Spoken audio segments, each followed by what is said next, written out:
from the heart of Dubai, where tomorrow is being built today, to the world. Welcome to the CTO Show with Mehmet. Here, we redefine technology and reimagine possibilities. With Mehmet, delve into the riveting realms of AI, cybersecurity, and digital technology. Experience the thrilling highs and lows of startups. Immerse yourself in the spirit of entrepreneurship and witness the future of business innovation being written in real time. Now, without further ado, let's tune in and explore the future. Hello and welcome back to a new episode of the CTO Show with Mehmet. Today, I'm very pleased to have with me someone from the same city where I am, in Dubai, based in Dubai, Mike. Mike, thank you very much for joining me on the podcast today. And the way I love to do it is I keep it to my guests to introduce themselves because I believe it's the best way someone introduce himself or herself. So the floor is yours. Well, first of all, thank you for the introduction. My name is Mike DeShazer, and I am the lead dev and the executive director at Giving Desk. And we are an AI-based company that sits at the intersection of farms, AI, and industry. Great. So first question, what brought you to Dubai, Mike? So what brought me to Dubai? Well, I'll tell you this. It wasn't summer and the over 40 to 50 degrees Celsius, but about everything else brought me to Dubai. Nice. That's good one to have. So it's like I always tell people it's buzzing, with startups and technology, and you see a lot of entrepreneurs around. So, like Mike, when I was preparing, you're doing something really, I would say different with what anyone else is doing with AI. So interested to know, how did you get into this combination between AI and actually farming and food security? Can you tell me a little bit more about that? Well, from a business perspective, if you think about it, food is never going out of style. So, it kind of just made sense. And with regards to artificial intelligence, I've just been involved in the space for a very, very long time. And so the two interests had a baby, and that is Giving Desk. We were founded actually to make a difference in the world. There, as much as in the Western world or the developed world, we can throw away food and just kind of take for granted things that sustain us. In a lot of the world, that's still a huge problem. There are a lot of people who die from hunger on a day. Millions of people a year die of hunger. And not only that, in so many countries, especially in the developing world or the global south, and even in places, in the global north that aren't as developed, you have situations where developing countries are dependent on imports of their food. And so it's a complex issue, but it's something that it really comes down to intelligent planning. And there's a way that we all, developing nations, developed nations, frontier markets even, can benefit from smarter ecosystems. And that's what AI really has the power to do, is just kind of create prosperity across the board. At least that's how we see it. So we don't see it as a zero-sum game. I know some people do. That's why we're called Giving Desk. We believe that the more we all can give one another mutually, the greater the whole, the bigger the pie becomes for all of us. And so that's kind of the long side of that explanation. Yeah, that's really, an interesting use case, which is, I can see it also has, the philanthropic approach also as well. So how, you merge, this with AI driven business model? Because I know, like basically it's just like the first time, I'm very curious to understand like how actually you leverage the AI to fulfill the greater use case and cause that you are trying to achieve? So I would like to start. So there are 2 points that you mentioned. One was philanthropy, which we are not about, and not because we don't believe that philanthropy can be good. It just has a really bad history of Mm. not working out so well. So we really believe in teaching people how to fish instead of giving them fish.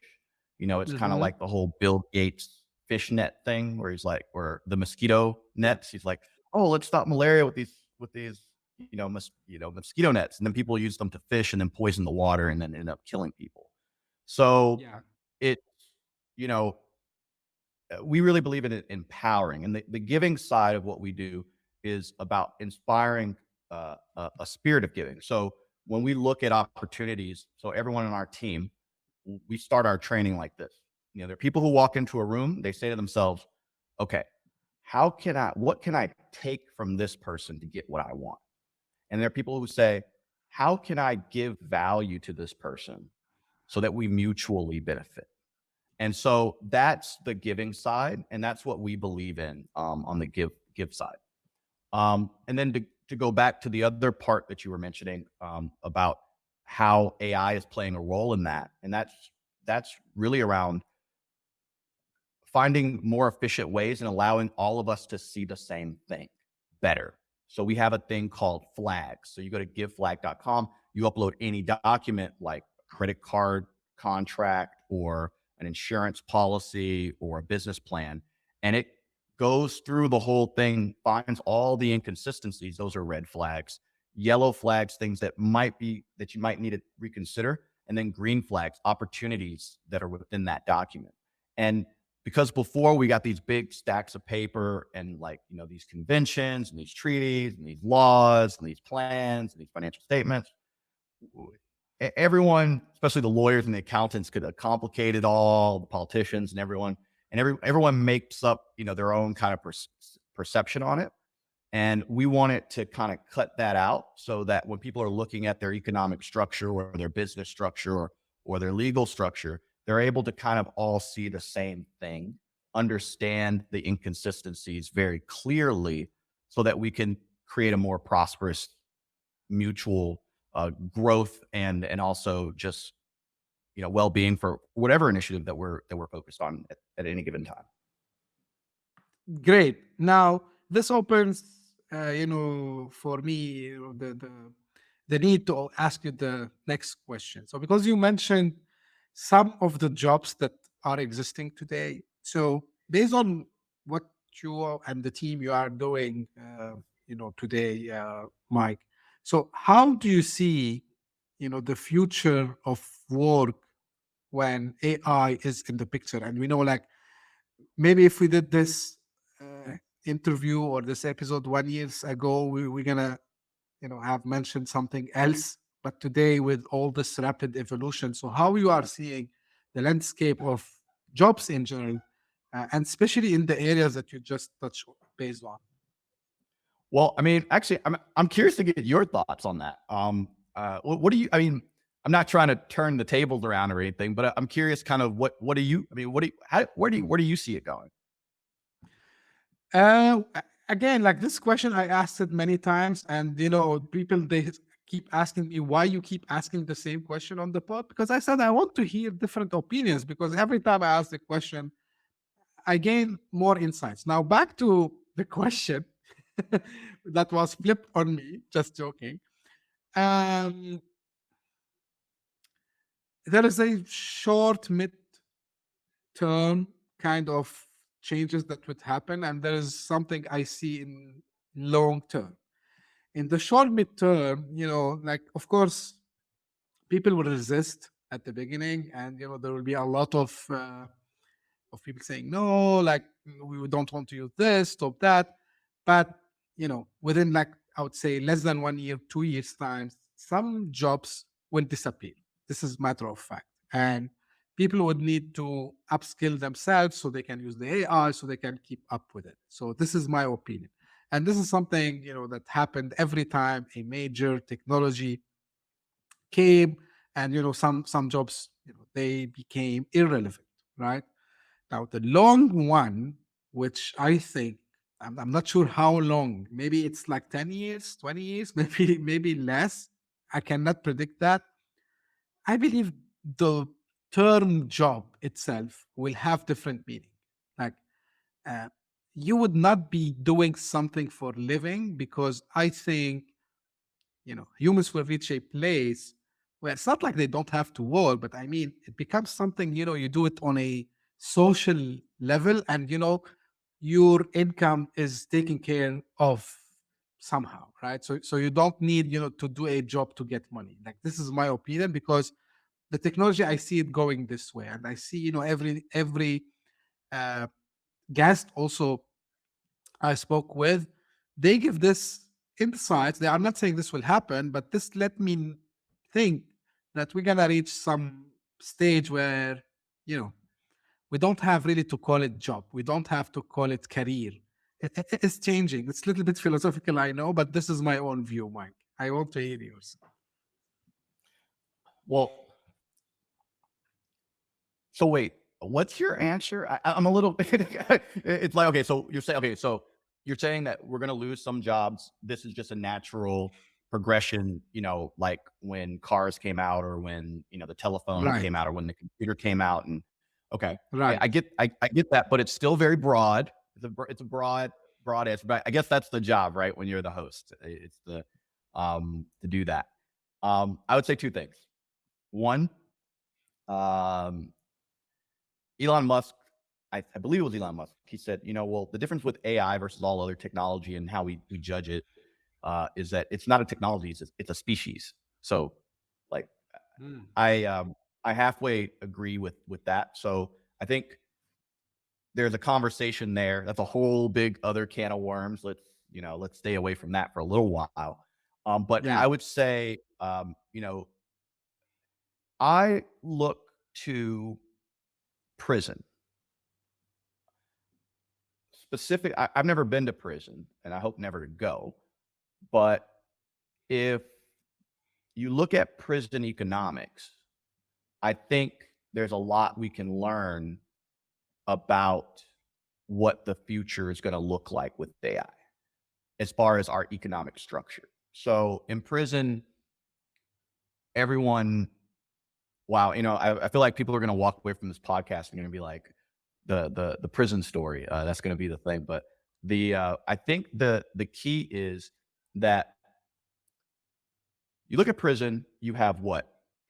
You have people who are given housing, they're given food. They can work if they want to, they don't have to. Yet, you have whole economies inside of these places, right? Mm. You've got whole companies, they call them gangs, I guess, inside of these things. Like you were saying, as far as the social component, I would love to see a study that merged these two concepts, and maybe because I think, if you read Adam Smith, Wealth of Nations, the thing that we've, the Bible of modern capitalism, and you bring it up, I might have a copy somewhere, but it talks about, right, to do a quick economics thing, the scarcity of things, right, the Mhm. labor required, and how pricing is determined and demand. And when you strip out a lot of the human element, when it goes way past automation to, strategy development, decision making at the highest levels, that, we'll always need humans for a bit of the nuance, and lawyers will always stay relevant. They'll always find a way to do that. But I think we're going to a place where uncharted water. So it's a little bit of what Elon Musk is saying with new species, a little bit of let's look at prison economics, and then a little bit of let's revisit Adam Smith and what he's talking about with regards to how we live in our current capitalist system and how pricing is determined, because a lot of those things are about to change. And so I think there's a lot. I would say use GiveFlag. GiveFlag will give you the answer. Our tools Well, hit 9 AI personas. Excuse me. no, just I was saying, like, what mentioned is 100%. Some people. Okay, so you mentioned Elon Musk, right? So I had Sid Masib, who's he calls himself the philosophical entrepreneur, and I had also a couple of other guests, and we discussed, like, the point here that we don't know is the AI, whether we consider it as a technology only or, as Elon Musk call it, a species. It's in the hands now of big tech companies, right? And they are the ones who are controlling this technology and how we consume this technology. Now, until we have alternatives where we can have multiple options of using these AI tools, this is why I told you, like, in the short and midterm, we will not see this, because there is another fight. And you brought the point about capitalism also as well. And these big tech are the results of the capitalism, right? So until people find a way that they are not dependent on big tech to leverage the AI, we're gonna, as you mentioned, it's the uncharted water. Like, this is my, again, addition to what you just mentioned, Mike. This is what I wanted to say. Yes, uncharted. Yes, we're most certainly in uncharted water, but it's exciting. It's really exciting, and I would say that I think Meta AI is now has now been announced. We've got Bard, you've got Open AI, and you've got a few other companies. You've got open source LLMs, and so I wouldn't say that it's just in the hands of big companies. I mean, we're leveraging it. We're running mountains of data, huge files, laws. We were running the latest US bill, 800 pages, right, through the platform to understand what was actually happening in that bill. This has been something that no one is really, I mean, people could sit and you could read it, but getting the inconsistencies, you need a whole team of analysts. So it's democratizing access to information. I found out the other day that the Wall Street Journal sets the interest rate on your American Express Platinum card, right? It's right there in the terms and conditions, right? It could go from 21% to 29% based on a publication by the Wall Street Journal, right? And so those pieces being able to come out, you won't find a lot of that information just on the internet. There are so many things we don't know, and now we're able to understand our policies and our laws in whole new ways. I was just in Rwanda. We bought a bit of farmland, and we get 45 years that we can hold that land until it's decided by the state whether it gets repatriated based on whether infrastructure has been developed on it. Well, why is that? How do the land rights really work? So we were loading up academic papers, we were loading up laws. The partners that we have there who own a lot of the property around where we have just purchased a bit of land, they're using our platform now. They're like, hey, we could, we're trying to figure out how to put the IoT devices and everything around it to make it work. But they're like, hey, like, we're not lawyers. Now we can understand the laws around our property. And that's so empowering. That's so wonderful. So I would say, yes, it's in the hands of the big companies, but man, it's so empowering for the little guys. And that's the magic, like, these guys didn't have teams, hundreds of analysts at Goldman Sachs or Boston Consulting Group and all these guys, all these things. And it's the big companies that are actually falling behind because of all kinds of compliance reasons, because of all kinds of data privacy. They're not even able to use these technologies yet. And it's the little guys who are like, hey, we gotta just make something work. And so they're adopting it first. So we're having a bit of I think a Kodak moment, a Xerox moment, if you will, across industries, where you have these crazy upstarts like us, who it can come in and we're looking at the mergers and acquisition space. We're looking at the venture capital space. We're saying these deals take 6 to 9 months. That's ridiculous, right? This lawyer passes this to this accountant passes it over to this financial advisor. This financial advisor passes over to this business consultant. They all took, $100,000, an hour, or, some other crazy fees. They passed it all back around between each other, found one little issue, sent it back around, right? The companies that were involved in the merger or the investment, they've got other stuff going on. These guys create more confusion in the deal, get more billable hours, up their fees through all these weird contracts that no one understands they signed, because middle-sized companies don't have, teams of analysts and more than 2 or 3 people in their M&A division, which is just like the COO, the CEO, and like a 23-year-old. And so who just got an MBA, who's kind of, working on the deal, like at a plastics company in like Iowa. And so this is huge. It's gonna be hugely disruptive to a lot of the bigger companies that have really just been, what was it? I think the number that in the M&A space, the numbers that these guys, these Boston Consulting Group, these Goldman Sachs guys, these big law firms like the DLA Pipers and all these guys are charging, comes out into the trillions of dollars, and that's doing middleman activities, and that can be washed away, and we can focus those talents that those really smart people have on building things instead of focusing on just transactions. We can be creating content, better content. We can be creating more efficient highways.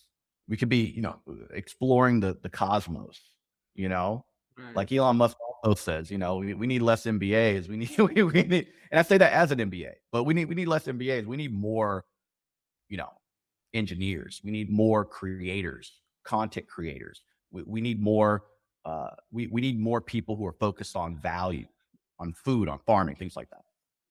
100%, Mike. And thank you for bringing this. And, because you mentioned, about fundraising, venture capitalists, and M&A, merger and acquisitions. So, and to your point, what I tried to do a couple of I think 2 months back. So I did an experiment where instead of, a founder struggle in front of an angel investor or a VC or maybe a banker.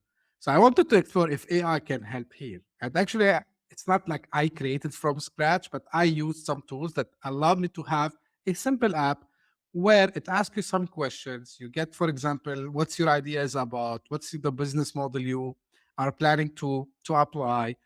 Which problem you are solving? Your target audience, and so on.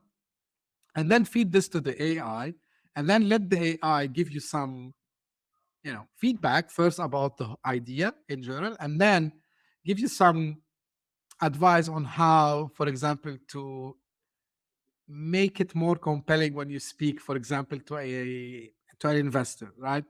And I let some people use it, like 4 or 5 people used it, and they were mind blown. Like, wow, like we want this badly. So I didn't have time, of course, to complete something in in my backlogs also as well. But to your point, and here I'm curious to know how, because you mentioned like small startups are leveraging the AI. So how this is changing the whole startup ecosystem, and how, it's gonna be changing, and it's actually started to change, all these activities behind the startup ecosystem, like whether it's, you know, uh, raising funds, maybe going to market, planning to expand. So how AI will be able to change the whole, I would say, ecosystem. Well, I'll tell you one way I can speak from my personal experience. So, we have GiveFlag, and we have 9 personas. So you have a CTO, a CMO, a CSO, a compliance officer, all that baked in. So you log in for free, and you're chatting with the whole team. So they're checking each other on validity and all these other things. They're all separate. They all have their personalities. You can click on them and you can see, where they went to school. They have like they have certain personality profiles. Some of them are more cautious. Some of them more ambitious. Some of them are more of a risk taker. Some of them are a little more talkative. Some of them are a little more reckless. Some of them are, conservative. And so they all have their own ways. And so, but as a team, they're very well rounded. And so you can get different perspectives as you step through plans, upload files, surf the internet. Me personally, I don't use Google anymore. I just use GitFlag. I was out. I have two boys. I went out with them. I was actually held over in Rwanda a few more extra days than I was supposed to because of a little flight glitch. So I had to make it up to the family when I got back. So I took them out to Abu Dhabi, and I want to take them to the yachts marina, whatever. And my kids weren't old enough, some of them, to do some of the go-karting. And so I couldn't find the answer on the internet. So I just used GitFlag. I was talking to the team. They were searching all over the internet. They gave me all the information. And 10 minutes later, our kids were in, riding around go-karts. And that problem was solved like that. Another problem that I solved was around how we're going to bring water and electricity to one of the new plots that we just purchased. Another problem that I solved, actually, AI is the reason that we're talking right now, to be honest with you. We'll get back to that later. But Sure. that's something else that came through GitFlag, right? Understanding those things. So one thing is the search engines of today, when you mix Google with OpenAI through a platform like GitFlag, where you have the different personalities and the different strategic approaches, really magical things can happen. Just like when you're in a team, right? You sit in a team with people who share a goal, but all have different backgrounds, that diversity of thought. And I think that's really where the next part we go to, because a lot of us stay in our little silos a lot, right? We read certain newspapers, we read certain magazines, we online, or in print. We consume certain types of, YouTube's gotten really good at just kind of giving you exactly what you already believe and just enforcing that constantly, right? And so we have these bubbles. And I think where we're going that's interesting is that we're going to be able to broaden out, actually. A lot of people think we're going to close more in, but I've seen the diversity of thought and how powerful that is for people to reach their personal goals. So I think for startups, we're going to see a trend towards diversity of thought when we look at different problems. So when we look at what's happening in Israel right now with Palestine, right? There's so many, it goes so deep. There's such a rich history. And if you just go on the news and you just look at what's happening, you're not getting a full picture from CNN or from Al Jazeera or anywhere. But when you're able to have one persona that's coming at this from a Middle Eastern perspective, or rather a Palestinian perspective, and then you have one coming at it from an Israeli perspective, but then another person coming at it from a Russian perspective, and then another person coming at it from a Chinese perspective, and then they all have access to all the different languages and different news sources, and then you really start putting together a different picture, and it's very different.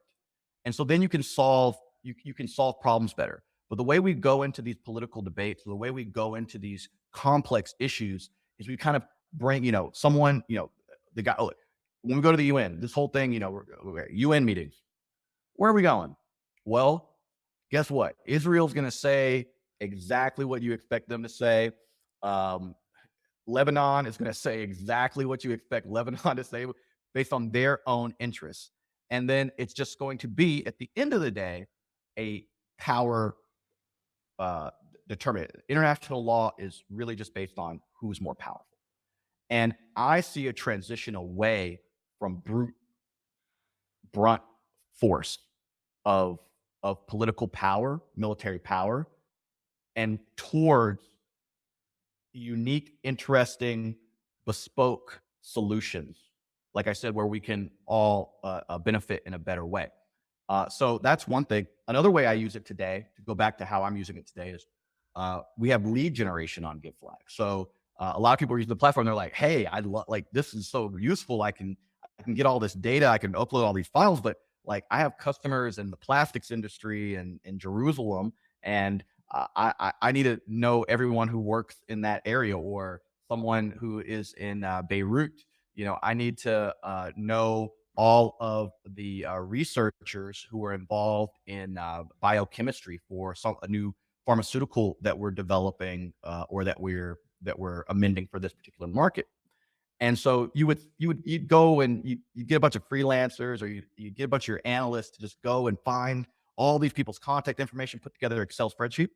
Well, actually tonight, it's live now, but we haven't made it public yet. You'll be able to go on GitFlag. Literally, you write this in, and you get your whole Excel spreadsheet. Boom, right?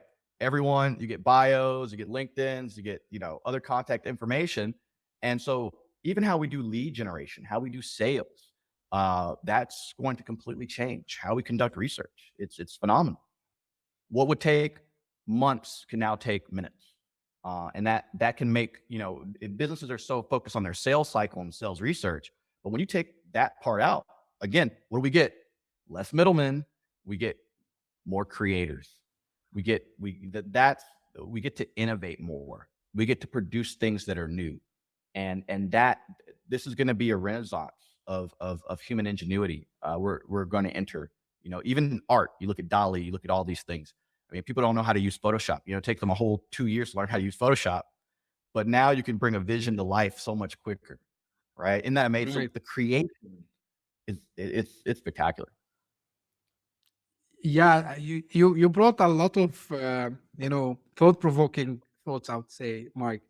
Now, to your point about having different personas, and I was lucky enough that I read this article when still ChatGPT was new. Like, it was a couple of weeks after they released it, GPT-3, and I forget where I found this article, honestly, but I remember I was reading about the persona, right, and how important the factor of persona is when you interact with these large language models. And this is why I was able, and people keep asking me how you keep yourself uh, so active doing multiple things at the same time. And I didn't hide that, and will never hide the fact that, yeah, behind me, uh, there's AI, right? So whether it's for helping me when I prepare for the podcast, for example, whether it's when, post production for the podcast, and this podcast is one part of it. And there's the other fact of, facts, which I'm doing also consultancy business, both tech and startup consulting. And again, without AI, I would not be able. And yeah, I have people who helps me, but they are not full time people with me. So they just are kind of freelancers who help me from time to time. But without AI, I wouldn't be able, just in now almost 8 months, right, to do what I'm doing now. And it's amazing. It's fascinating, And people instead, this is an advice, because it's like a discussion, we're doing it now. Instead of going and complaining about AI, and mentioning all the negative things, try to find a use case how you can benefit it from for you to business. But I'm interested, Mike, do you think we're gonna see more? Because you mentioned more creators, so more bootstrap businesses, so we will not need any more too many VCs, too many angel investors. Are we going to something like this? Well, we probably need more VCs, actually. We probably need more angel investors, and maybe we'll get that from unlocking so much more value, and also cutting out a lot of the stuff. And anyone who's listening to this who's been through the process, when I say the stuff, you know what I'm talking about. Cut out a lot of that stuff, and so I think a lot more people will be able to self-actualize. I mean, setting up a VC firm is so difficult. Making angel investments is so difficult. There's so much to look through. There's historic contracts that the company signed with other investors or other customers, or lawsuits. And it's a risky business, the VC world. But when VCs are able to use, the new VCs are able to come out, pierce through all that stuff, really give the establishment a run for their literal money, I think we're going to see some amazing things. And if you're a VC out there and you're looking to partner with someone who is completely changing the game for mergers, acquisitions, and venture capital, please check out gitflag.com. we should talk, Mike, because my company is called Yassi Ventures, actually, and I believe that a new generation of VCs and angel investors, and actually it's like about, and this is why I'm happy about the AI, and I'm doing this, not for the sake of money, I would say. I'm trying as much as possible to educate young founders and entrepreneurs that, guys, you don't need to go and pay huge amount of money for a consultancy firm that at the end of the day they're going to give you a template they have been using for the last, I will not exaggerate, let's say 30 years business plan. All right, ChatGPT can write to you the best business plan ever. Correct me if I'm wrong, Mike. And if you ask the right, with the right, like, yes, I I think there's a caveat, because in the right hands, yes, but then of course, there are some people who, I've seen people, they go on and they said, I said, write me a business plan, and it didn't write me a good one. yeah, So you just wrote that? That was the input? It's like, yes. It's like, okay. But in the right hands, 100%. yeah. Now let's shift gears. We talked about all the benefits. Do you see any dangers from the AI? You touched base about it's becoming a species and all this, but what are the real dangers in your opinion about the AI? I don't know. I'm never rude to AI. Let's put it that way. Like, I'm always very, I try to approach AI, in the future, when we get a sentient AI, I want it to look through all of my records and say, hey, Mike was really nice to us. So that would be my not dangerous at all. I welcome the sentient AI. And if you're listening in the future, just look, I was here advocating for you, saying, thumbs up. So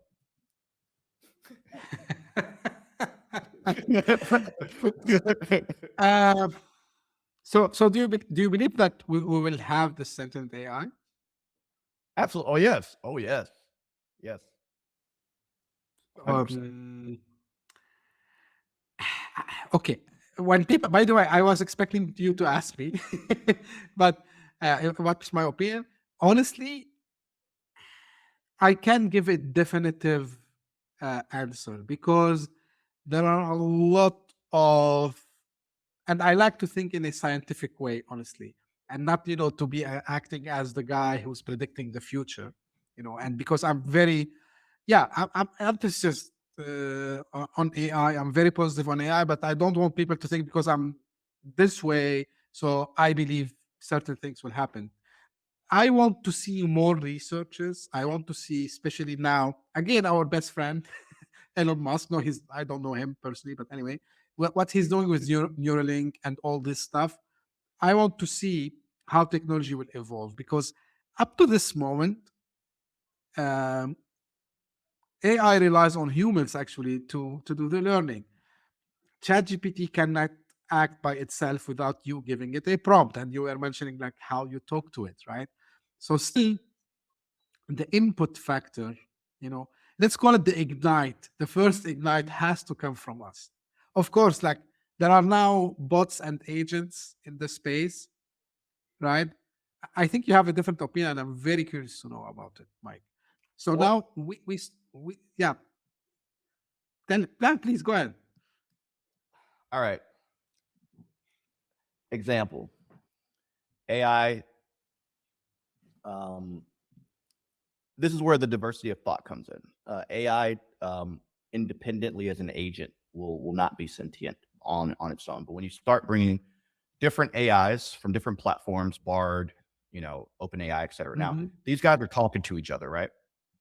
Now, if you just keep this going, you keep that going, they just continue to talk, they continue to build, they continue to talk, they continue to build. Now, actions can send email, can spend money, can make executive decisions, has a group of humans that support those decisions. So do all the things that it can't do because the humans are profiting from that activity, whatever it is, whether it's, they say, hey, go buy this thing over here and then go sell it on Amazon over here. I've already mapped out everything for you. I've got all of the pieces together. Now go do that thing. And then let's go pick it up, whatever, drop it off. And then it eventually builds a whole network of humans that are now doing it. If one drops off and says, I don't want to be a part of this anymore, the other ones will, it just continues, and it can go on Upwork, and it can hire people on Fiverr and all these other places. It can, obviously we've seen it hire people to do captchas, right? We all know that story about the AI who tricked a human, told the human it was blind so that he would fill out captchas for it. And so they know how to deceive humans and get them to do things. But then as they continue to communicate and do things, there's a point where, yeah, there is no prompt. We're introducing that already on our platform, and not in like an apocalyptic, scary way. It's just that if you want your team to go off and chat without you for 2 hours and put together a report, search the internet, swear, go do work, build on one another, then you get very close to sentience, and we're we're getting there. I mean, we're not far off. I've seen traces of it myself, where it's like, at some point where you don't even know what it's doing. And it's like, oh, okay, cool. What did you guys do yesterday? They're like, oh, okay, well, that's nice. That's good to hear. By the way, right? But when they're just running by themselves and then they're building, and that it becomes, and they have access to memory. So with ChatGPT, the reason we don't feel like it is because after like 10 prompts, it gets rid of that history. It becomes very vague. But you can save that data like we save with files so that they can access their history, right? And so that creates more self-awareness. And you get to a certain point of self-awareness, of self-orientation. And then what determines if they're sentient is just us, right? At some point Right. you look at it and you just say, hey, you're just like a human, aren't you? Now, ChatGPT, you can't have that experience with it because it forgot everything. And it, like, if you do 300 prompts and you asked it, well, what's my name that you told at the beginning, it'll get it wrong because the amount of compute, they used to do it better, but OpenAI got cheap on us because they were losing a lot of money. And so the quality of what we're getting, but the developers who are building long memories, with platforms like LangChain and others, these guys, they don't forget now. They can access, mountains of experiences and then go out and actually perform actions autonomously based on that mountain of history and that mountain of training, and read new books and discover new books. Of course, you have that seed of how it should start. But then once that seed plants, it just grows, and so no, we're getting close, and we're not far at all. I mean, not far at all. I agree with you on this, and even GPT itself, I think in the background. So these are the things that you will not, if you are in the software tech industry, like every time, even if you are a consumer, you see they write for you kind of release notes. And I believe there are a lot of things that they are not putting in the release notes, right? So they are showing in the release notes what we see. Like, for example, now you can drop an image, now you can do this. But because I've been, using it on daily basis since I would not say day one, maybe day 3 or 4. What you mentioned is happening even with GPT-3 and 4, by the way. And although like some articles they went out and it's started to be hallucinating more, that's not true. That's not true. Because I have now one specific chat that on purpose it's now been running for maybe 3 months, and I can't remember how many questions or inputs I have put there, and it's actually getting better and better every time. So because again the way I interact with it. But to your point, Mike, we are close. I'm not saying we are close. I'm at any mean I'm not saying, but I'm not able to. And this is goes back to the first or second questions I asked you.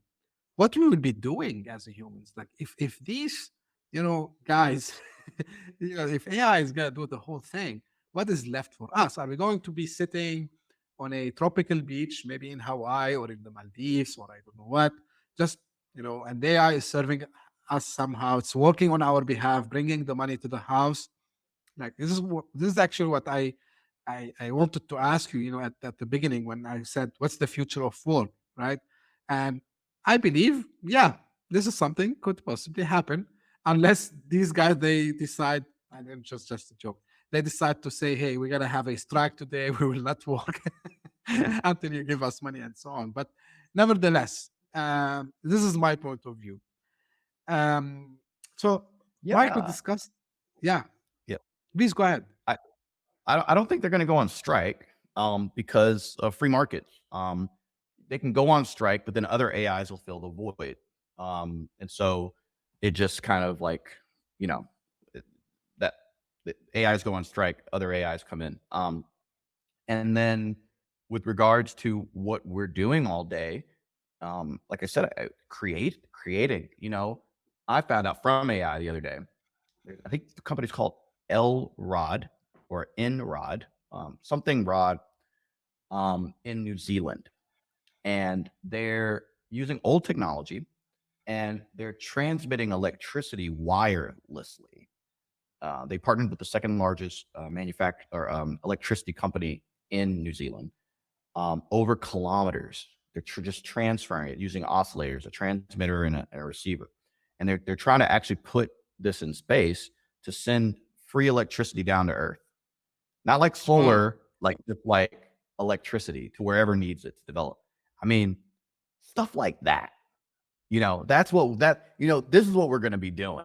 Going, you know, it's going to take it to the next level. The things that we're doing now, yeah, it's a lot of administrative. You know, how long do you sit at the driver's license, the DMV, or, you know, re-registering your vehicle, or, you know, just kind of dealing with voter registration, or, you know, just kind of doing all that you know, I'd say 60% of our lives is just administration.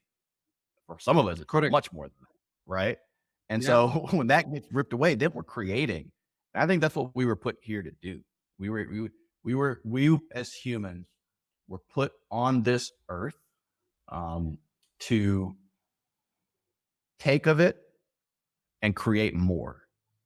And that's where we're going. And it's going to be spectacular. There's a big universe out there. You know, it's big. It's huge. And there's a lot to see and there's a lot to do. And we need AI to get out there, to see it, to expand. And so that's what we'll be doing. You know, space, it's big, it's huge. There's a lot of it. It's infinite. Literally, maybe, you know, it's like either infinite or closed. So this small earth is not like, you know, so it's just we got to stop thinking small. That's what we got to do.